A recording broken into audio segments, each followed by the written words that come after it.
Shalom Bapak Ibu, Saudara-saudariku yang terkasih dalam Yesus Kristus. Selamat berjumpa lagi dengan saya, Pastor Stefanus Chandra dalam Insani, Inspirasi Sabda Allah hari ini, channel renungan yang sama kita cintai ini.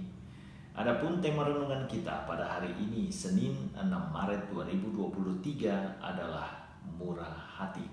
Mari kita awali permenungan kita pagi ini dengan sebuah doa singkat. Dalam nama Bapa dan Putra dan Roh Kudus. Ya Yesus yang baik, selamat pagi. Terima kasih untuk hari baru yang Kau anugerahkan kepada kami. Terima kasih untuk undangan suci-Mu guna merenungkan sabda-Mu. Layakkan kami untuk menjadi wadah subur bagi sabda-Mu. Engkau yang hidup dan meraja sepanjang segala masa.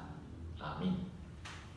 Bapak Ibu Saudara-saudariku yang terkasih dalam Yesus Kristus, perikopa bacaan Injil yang akan kita renungkan bersama pagi ini diambil dari perikopa Injil Lukas pasal 6 ayat 36 sampai 38. Mari kita bacakan bersama-sama. Hendaklah kamu murah hati sama seperti Bapamu adalah murah hati. Janganlah kamu menghakimi, maka kamu pun tidak akan dihakimi. Dan janganlah kamu menghukum, maka kamu pun tidak akan dihukum. Ampunilah, dan kamu akan diampuni. Berilah, dan kamu akan diberi. Suatu takaran yang baik, yang dipadatkan, yang digoncang dan yang tumpah keluar, akan dicurahkan ke dalam ribaanmu.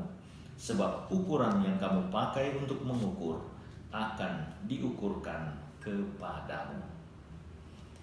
Bapak Ibu Saudara-saudariku yang terkasih dalam Yesus Kristus, Injil Lukas terkenal sebagai Injil yang menampilkan kemurahan hati Allah.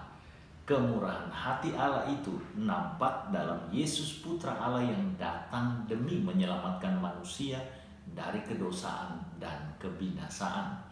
Kedosaan manusia adalah bentuk pengkhianatan manusia terhadap kasih dan cinta Allah. Allah menjawab pengkhianatan tersebut dengan kasih dan penebusan putranya. Kehadiran Yesus di antara kita adalah jawaban Allah akan janji keselamatannya. Allah bukan hanya berjanji, tetapi melaksanakan apa yang dijanjikannya. Sebagai murid Yesus yang adalah patron dan guru kita, kita berusaha hidup dalam spirit pemberian diri Kristus Yesus tersebut.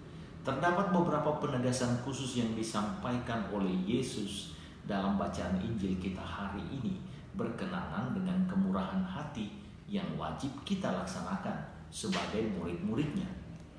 Para murid diingatkan oleh Yesus untuk tidak menghakimi dan menghukum, melainkan memberikan pengampunan.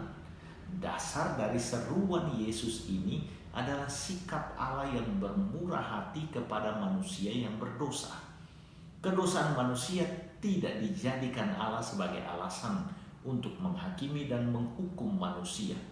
Kedosaan dan kejatuhan manusia justru mengundang kasih dan kerahiman Allah atas manusia.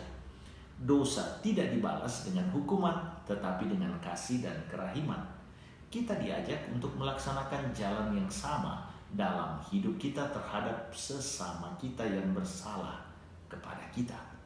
Dalam nasihat Yesus ini termaktub juga peringatan bahwa hak untuk menghakimi dan mengadili bukan pada diri kita manusia, tetapi pada Allah yang adalah hakim atas alam semesta. Hal ini pernah ditanyakan kepada saya sebagai seorang pastor paroki saat saya mendoakan seorang umat yang meninggal karena bunuh diri, dan saya mendoakannya dalam Ekaristi. Saya katakan saat itu bahwa panggilan saya sebagai pastor adalah mendoakan umat, bukan untuk mengadili dan menghukum mereka. Biarlah Allah yang meniliknya. Jika ia berkenan menerimanya, puji Tuhan.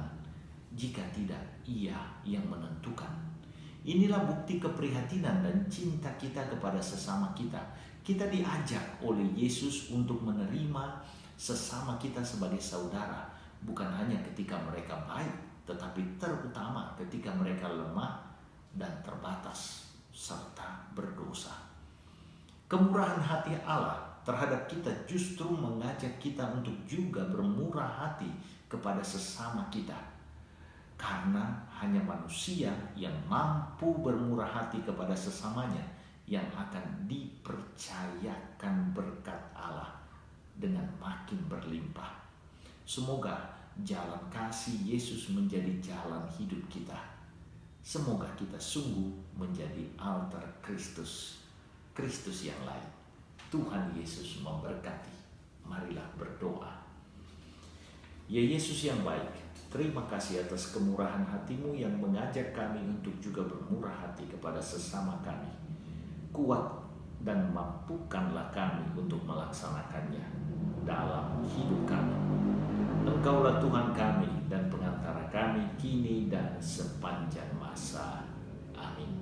Tuhan bersamamu, berkat Allah yang Maha Kuasa turun melimpah atas saudara-saudariku, keluarga saudara-saudariku, pekerjaan dan usaha saudara-saudariku.